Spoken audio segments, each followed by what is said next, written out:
L'avenir du handball noustisien appartient à ces jeunes filles de moins de 11 ans. Elles s'entraînent aujourd'hui à Andouins et c'est Michel Laborde, le référent du club, qui est à la manœuvre. Il s'occupe de l'école de handball mais aussi de l'équipe première. Très bien. Depuis la reprise en septembre, le club n'a plus d'installation après les dégâts causés par la grêle à la salle municipale. Toutes les municipalités, on va dire environnantes, ont joué le jeu et c'est tant mieux pour nous parce qu'on a 22 équipes. Il a fallu recaser toutes ces personnes-là et ça s'est plutôt fait dans une bonne entente. Un homme est impatient de retrouver sa salle, c'est Jérôme Doubrère, le président du club. Pour l'heure, les travaux se poursuivent dans la partie réception. Bonjour, ça avance?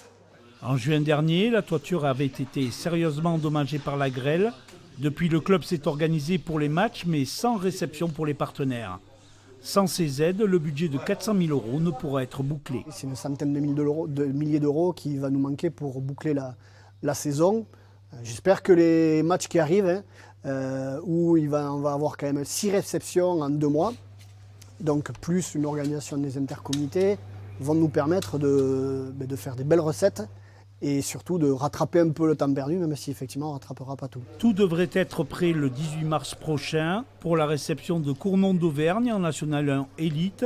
C'est la bonne nouvelle donnée par le maire du village. On va profiter, je dirais entre guillemets, de cette situation pour réorganiser un petit peu l'ensemble de la salle. On prévoit donc un réaménagement global, notamment la réfection du sol et puis l'éclairage notamment. Nousty est inscrit à l'opération Paris 2024 Terre de Jeux pour recevoir des aides et avoir une salle aux nouvelles normes handball.